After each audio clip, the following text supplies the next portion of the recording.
This video is a reaction video to Zane Hijazi's hair transplant. You guys asked for this, so here it is. I'm so scared because I am augmenting my body. Augmenting his body. That's kind of a cool way to think of it. They extract it from my donor hairs. Those hairs are located at the back of my head. And there's two ways that they extract the hair, FUT and FUE. Well, it's that the donor hairs themselves are extracted. They're extracted from the donor area. FUE is where they extract each one by one. And FUT is when they extract a whole strip of your hair. He's right about that. There's pros and cons to both of these ways. And we have a whole YouTube video on that, FUE versus FUT. All my research, we've watched a ton of videos. So my video came out after his, I think, decision making for which method or whether he should even get a hair transplant. So for my money's worth, I'd probably want to stick with the FUT. So they're gonna cut a strip? He mentioned money's worth. You know, I'm not sure wherever he's going how they charge for the procedure. Some places will charge less for FUT. It's usually less of the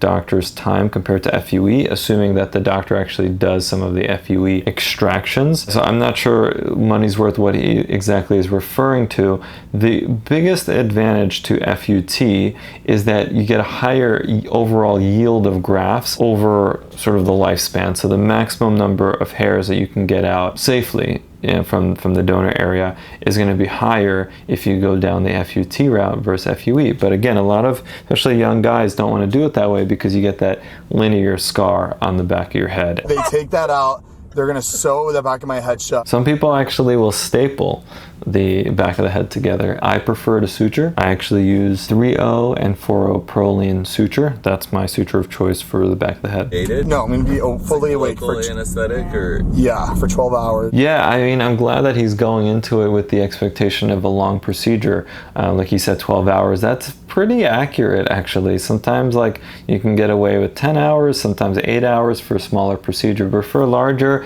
FUE or FUT procedure, like these are long days. So I tell patients, like, don't plan any meetings after surgery, like plan to just go home, relax. Because apparently like you can't work out for like a few months after. No. I wouldn't say you can't work out for a few months. I mean, that's really kind of an exaggeration. I tell patients about a week until you can work out again, but every doctor has his or her own instructions. Okay, well, wish me luck. It's gonna be a long 12 hours. I'm gonna have Amanda film as much as possible because I won't be able to film. Let's see how this goes. Take off the hat. Say goodbye to the hat. Farewell. So just from that clip, and I have like a document here with some of his before images, you can see that his kind of central hairline is in a pretty good location, and as you get more into the frontal temporal areas, they get quite recessed. And I can see that he probably wanted those frontal temporal angles sort of basically brought forward. In a way, this is hairline lowering, but it's really sort of lateral hairline lowering as opposed to lowering the entire hairline, including the center. So we'll see how they designed the transplant, but most likely that was the main reason for wanting the transplant in the first place. Again, I give this disclaimer in every video, but you know, I have alopecia areata, which is an autoimmune type of hair condition. So I am a hair transplant surgeon and I have a autoimmune type of hair loss. So I know you guys like to sometimes attack me for it, but most people with at least an ounce of intelligence will understand that I don't have control over that. They're really taking care of me. Do you have any allergies to medication? Not that I know of, but we'll find out today. I hope not. We'll find out today. Hopefully he wasn't allergic to any of the meds. I'll be right back. Get me out of here. When was the last time you exercised? Friday. I don't ask that question the last time you exercised, and then there was that prior comment that he made about not exercising for a few months. So maybe his surgeon is very worried about exercise impacting graft survival both before surgery and then after surgery. After surgery, I would understand for 1 week to reduce sort of exercising, but to wait months and then to not exercise before surgery, I think is a bit extreme. I don't know too many hair transplant surgeons with that specific recommendation, but again, everyone's got their own reasons for the instructions they give. Friday. And when was the last time you consumed alcohol? Now the reason to ask the alcohol question is that alcohol actually thins the blood, not as much as a Coumadin, but it still thins the blood, so you really want to avoid alcohol. I usually tell people at least 48 to 72 hours before surgery, and then the same amount of time after surgery, because if you don't, then you can have thinner blood, which means you're going to bleed more, which makes surgery more challenging and puts your grafts at risk. All right, now he's extracting the hairs. Well, it looks like they're not quite extracting the hairs yet. They're basically just shaving down an area that the doctor will then perform. It seems like he's getting a strip procedure, but we'll see. That's how you did it. You're just like making up things. Almost done. So Beautiful. All right, let's just tape that up and be on our way. Yeah, the stress balls are when we do the anesthesia, not the haircut. Nope, I get stressed when I get haircuts. You trust me. Literally just cut it out, be a flab. You're gonna take a rest. So that area is considered the safe donor zone, and that's sort of the ideal area to extract out a strip. And we're doing FUE, which is a 1-by-1 removal. We're going along a broader part of the occipital scalp, which is the back of the head, and onto the sides. When you're doing the strip, it kind of sits right there under the protuberance here that we have in the back of our skulls here. So just underneath that, basically underneath the level of where crown thinning would be, that's where we design the strip, and that's sort of the safe donor zone. So back up, the healing process starts, and then hairs will grow out of there. Donor hairs are going to be placed right here on my bald spot. It's going to take a year for me to see really like a huge difference. Yeah, it does take a long time. Yeah, people have to be aware of that and ready for the recovery, which is very gradual after hair transplant. So we're going to start anesthesia. I'll be injecting lidocaine into the area that we're going to be harvesting, the strip that we're going to be taking. No, usually it's lidocaine with epinephrine. The epinephrine is to clamp down on the blood vessels to reduce bleeding during surgery. And it looks like she's about to give him lidocaine in a sitting position, which is one way to do it. I prefer to have my patients already lying face down, the way we will do the actual strip removal. Wow.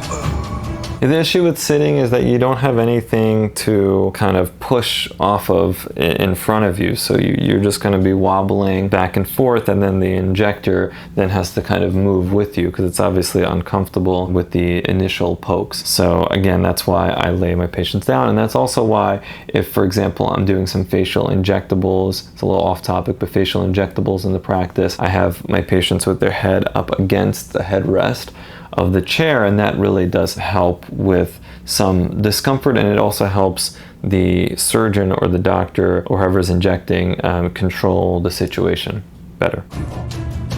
Oh. I like how he's just munching away on these cookies.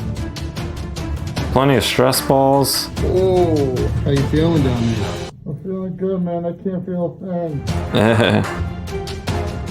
So they block things out because of YouTube, and not allowed to have bloody stuff on the channels. But essentially here it looks like he's at 315 already suturing. So this would mean that most likely the strip has been removed surgically. When you're removing the strip, it's important to go just beneath the hair follicles without going too deep. And the reason for that, so basically where you see the little bulbs of the hairs, I don't like to go much deeper because there are studies that show, well, if you go too deep, then you start to take a lot of that extra fat, and that fat has stem cells that actually help with healing of the scar, of the eventual scar. So you need to go underneath the bulb, or else you're not getting the hair out properly, and then it won't grow in its new location. But you don't want to go too deep so that you leave some healthy fat down. And again, I'm not seeing how the doctor is doing this in this video, but just kind of some general pointers for FUT. And also I'll say that it's good to go, I think, to a hair clinic or to a specific hair surgeon who is capable of doing both FUE and FUT and is choosing the right method along with you, the patient, to really just kind of maximize on whichever direction you want to take, but kind of really giving you the best chance of getting you the result that you want, keeping in mind donor site morbidity and graft yield, right? So they're like kind of these two sides of a coin. Okay, so I'm all finished. I feel really good. I didn't feel a damn thing, but we have all the ladies here working on my hair follicle. I'm gonna show a little bit of what they're doing. I saw quite a bit of blood like on the gauze, which, you know, obviously it's surgery, so there's gonna be some bleeding. What are you doing right now? We're trimming all the tissue away from the hair follicle. Wow. Yeah. Oh my god, that's crazy. And you guys are all doing the same exact thing. No, you're not. No, I'm not. Oh my god, that's a piece of my flesh. That is. Ooh, that looks like a piece of like steak. Piece of the steak. That's gross. This is where we're gonna promote our little podcast. So while they're doing that, I'm gonna put my own plug in for the channel to say that a lot of people watching my videos are not subscribed. So hit that subscribe button and then the notification button so that you know about the latest videos. These are all meant to be somewhat fun, mostly educational, informative videos, and we have a lot of more videos planned, and you know, it's going to be exciting as the years go by, all the new content, collaboration. So make sure you're subscribed with the notifications on. My baby Heath is gonna take me to my appointment. So he has that little surgical cap on his head, but it's almost like it's not on. So I don't know, I guess it's like a small bit of protection. Transplant bag. Look at my face. Look at my Swelling after surgery is normal, so that's what he's referring to here. Look like a weak character.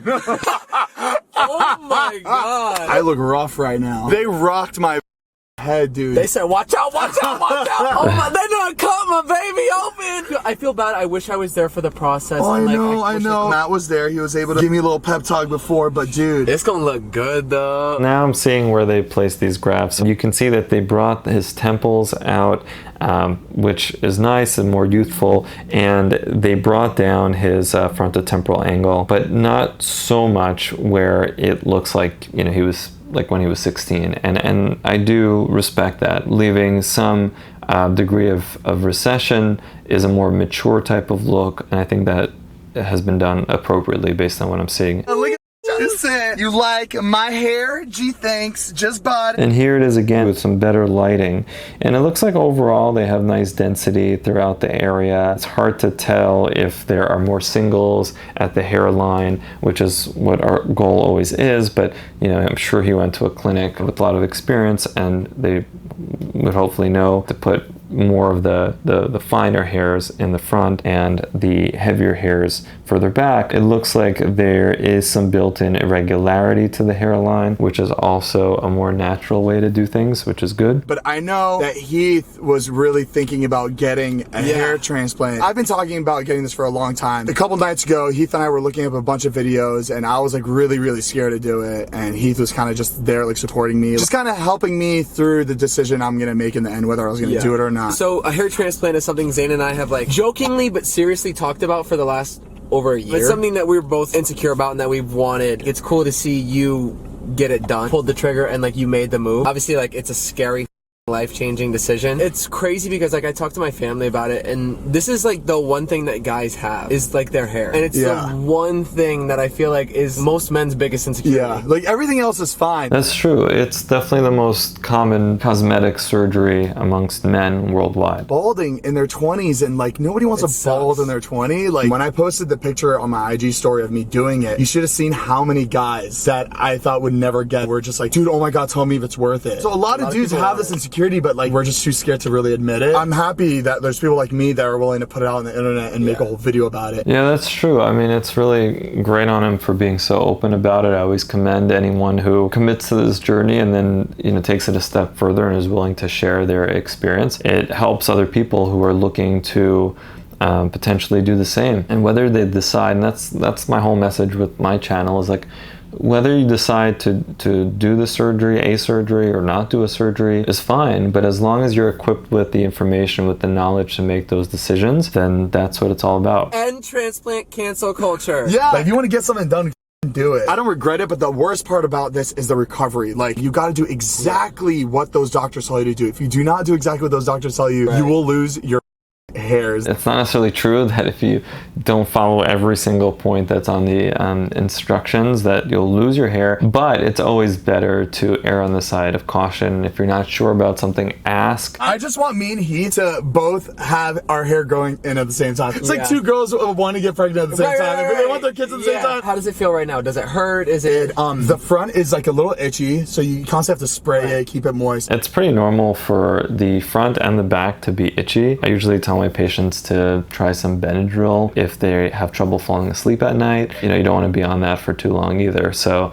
it's part of the recovery. You know, itchiness in general to any wound is just part of healing process, so that's normal. What hurts the most is the back. So I did the strip. The strip was like insane. I couldn't feel a thing though. Dr. Ziering, he's in West Hollywood. He is incredible. His staff was so nice to me. So many people that you guys know and love have gotten hair transplants. It's so crazy. But they would never tell you, because these people, they can go in hiding for 2 years and then be in another movie, and then you're like, oh wow, they're looking really good lately, but you have no idea why they look so good. It's because they got a hair transplant. I've seen pictures of Beckham before his transplant. Oh, I thought Beckham was perfect too. You see, nobody can be perfect, but that's the lesson of the day. Nobody's perfect. He's gonna take me to my doctor's appointment. They need to do a little wash, a little infrared thing. Man, I feel so LA. Ooh, but I know I'm gonna feel good by next year. No. Ow, it hurts. One of the biggest things I would say in the recovery process is to not touch your hair. I know it seems so obvious, but a lot of people have trouble with it because we're used to like putting our hands through our heads all day long. It's very hard for people to not touch their head. So we sometimes have patients immediately after surgery, we're like done, they're on their way out, and they like go to like stroke their head, and then like some grafts come out on their hands. So you gotta be super careful and very cognizant of all your head and hand movements, or at least the first few days in particular after surgery. All right, guys, you ready to see me? Do I look like Jeff and Todd yet? It looks like you got fillers. He told me I look like a weak character. You did! Why is it swollen? Because they put like 18 pounds of anesthesia in my head, so it's all like coming down my face. Yeah, it's just gravity. As gravity takes hold, all that swelling up here starts to descend down. Every time I go in the office, because I have to go in and wash my hair, because I have to wash my hair, people think that I just got like Botox all over my face. I guess you do look like Jeff then. Yeah. You want to see my hair? You want to see the follicles? Be really careful.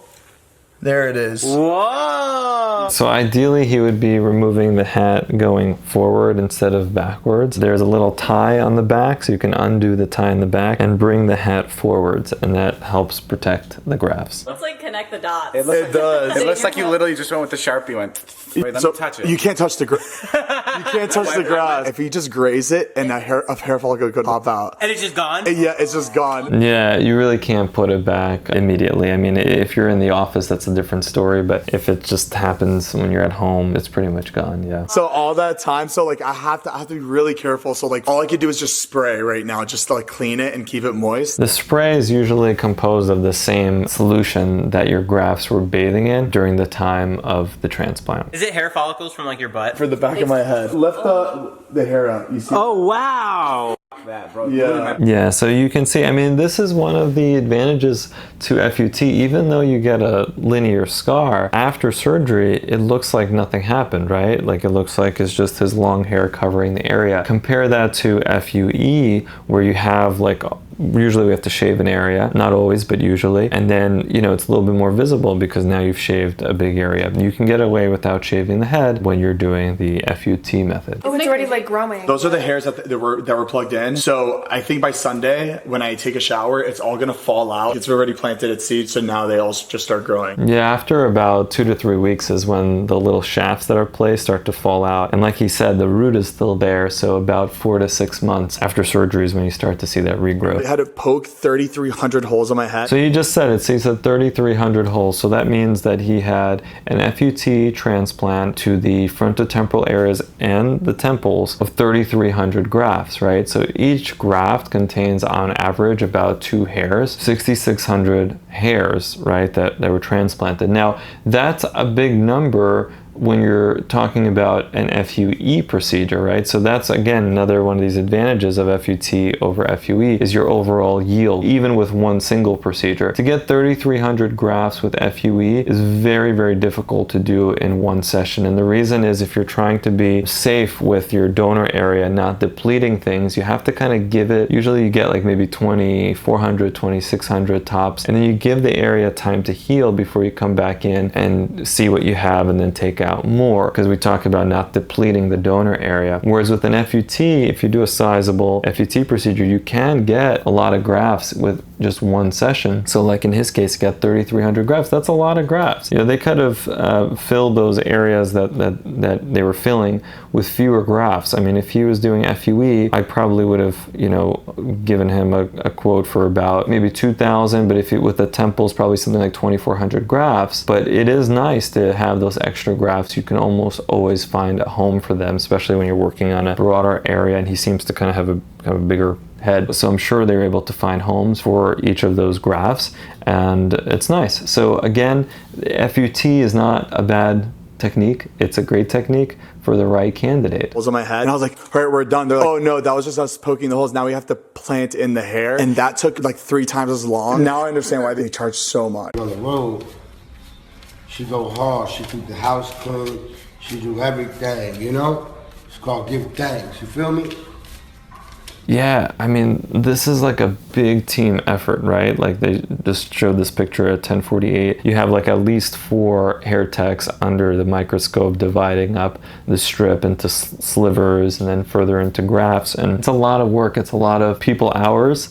And yeah, I mean, that's why procedures cost what they cost. Day 2 after my surgery, I look like a balloon. I look like I did a really wing makeup on my eye. So one of the things I have to do, which I gotta do really careful, is I have to wash these grafts, but I can't put any high pressure on it. We're gonna be old one day, and this is what our vlogs are gonna be like. Alright, so my grandkid is giving me a bath today. I feel like I work in an elderly home, and you're my patient of many years, so... We gotta be real careful, okay? Before really...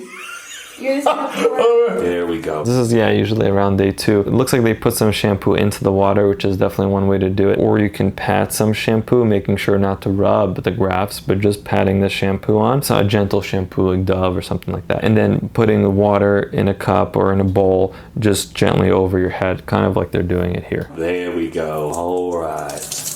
Easy does it. Welcome to the city of LA. I feel like I'm 95 years old. Make sure you get all the grass. At this point, from here to back here, I can rub. I have no idea what it looks like. Right now, I'm just kind of cleaning it up, softening it up a little bit. Don't even look like the same person right It's now. like you had like radiation poison. Yeah. I wonder what surgery and who is it going to be next week, huh? You see all my grafts in the top. I was like, oh god. Now we gotta put a thin layer of the antibiotic ointment. Hey, that's what I'm here for. And then the antibiotic ointment goes on the actual incision line in the back. So then I saw there was an Instagram update from Zane, and you can see how the hair has grown in, and I think it looks quite nice and natural. Overall, I think he got a really nice result, and this was at 11 months, which is really cool. And then there's this other video on Zane and Heath on balding, which was, I guess, part of their podcast. I personally think a good thing about being bald is that you will look the same for like 30 years. Yeah. You never have to worry about your hair. That's like true. The Rock. Yeah, well, I guess that, is what is going to be the story with me. I always liked my hair, but these are the cards that I was dealt, so it's going to be me and The Rock. Yeah. I feel like if you're bald at 25, like, if you were 25 and you had a full head of hair 9 times out of 10, you might be more attractive, but like it's gonna degrade over time. And if you're just bald from the get-go, you will be like kind of youthful for longer, if that makes sense. Like my brother, he looked older when he had like... Oh, yeah. He was losing his hair. Yeah. And he has very, very blonde, thin hair. So it's kind of just like raggedy. Yeah. But he shaved it.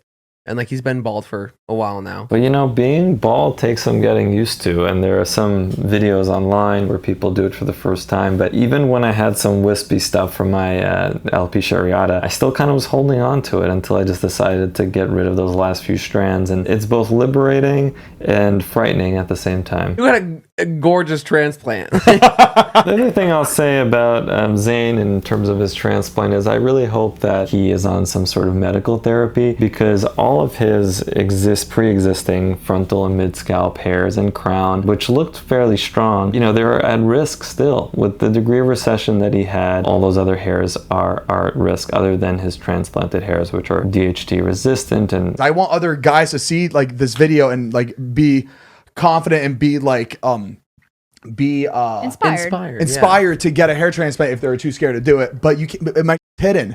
That video is hidden. You can't like find the video on YouTube. So yeah, I mean, Google has, or YouTube has a tendency to block certain, I guess, more graphic videos. And I know they blocked out some of the blood, but there's still blood on the gloves, and there's still a strip of scalp, which, you know, is, I guess, troubling to some people. That, you know, not everyone, people are a little squeamish and don't enjoy looking at that. And YouTube then, I guess, downgrades the video. So hopefully they don't do that to our video. Maybe we'll blur out that strip a little bit. Your hair transplant looks great though. Like Thank it does. you. No hat aside. Like hat aside. Like it No looks cap. really good. No no cap. All right. That was hot. It does feel really good. Like Ilya just out of nowhere today was like, Zane, I cannot believe how fucking good your hair looks. And it's like that. It feels so good. I'm like, that. It was The all thing worth is it. you have to believe it for yourself before anything else. That's true. It's all about how you feel about it. That's the first and foremost. But you kind of want to do it again. I do. I'm gonna go for another. don't I'm gonna get know. it with you, baby. Don't worry. You're gonna get it too? Should we do it together? Let's look like owls together. It seems like he had a nice result. I'm not really sure what more he wants. I don't know if he wants it to be even lower. I would definitely caution against that. You know, I think that the surgery, from what I can tell, the surgical planning was done appropriately, and I wouldn't recommend lowering his hairline even more, unless he's looking for just increased density in certain areas that maybe didn't grow out as well, or maybe just weren't as densely packed, and that's a different story. But I wouldn't recommend lowering it further if that's what he has in mind. He was like, if I lose my hair, like if I go bald, it's just the follicles left up here. Because those are fresh. So like when I'm bald and I'm old, those hairs are gonna be the only ones hanging. You're gonna start receding back here, but the front is gonna be good. All 3,400 is just gonna be just sitting there. That's why you have to be careful about not lowering the hairline too much, because you don't want to end up like that, like the way that they're joking about it now. My only advice to you when you get this hair transplant is get more than what you think. Yeah. Yeah. Because if I got more than what I need, I wouldn't have to do it again. So that makes me think that maybe it wasn't about the overall design that he's not completely happy with, but the density. And I think some of that is just patient expectation. I like to tell people that we can never achieve your original density, right? That is not really the goal with surgery. It's to put hair where there's no longer any hair, or to increase the density, but you're never going to achieve original density. And if that's what he's chasing, then he's going to be disappointed. While you can do another procedure into that same area, I'd probably advise him to wait, especially with his dad being totally bald. Wait and see what happens over time. Give it a chance to kind of do its thing. And then, you know, assuming you're on medical therapy, and if you show signs of stability over years, then consider coming back to those areas where you got your first transplant, and then maybe adding to that with an additional one. You know, you could get hair transplants anywhere. I'm getting my eyebrows done too. My thin ass eyebrows. I do that too. You just have to make sure that the texture matching is appropriate. So if someone has super curly hair on their scalp, but then they have very fine straight hairs on their brows, it can be a problem to put in super curly hairs then in the eyebrows. There's kind of a mismatch there. But for many people who've overplucked or had injuries or just natural thinning of the eyebrows, it's a nice option for sure. That was super interesting. Definitely gave some additional insight into Zane's journey with his hair transplant, and hopefully you guys found that commentary useful. Please remember to, most importantly, subscribe to the channel and turn on the notifications. This way you can hear about all the upcoming videos that we have in store for you. And if you want to hear about any specific topic, you know, leave it in the comment section. We really do read, you know, most of it, even though we don't always have time to reply. And thanks again, guys, for all the engagement.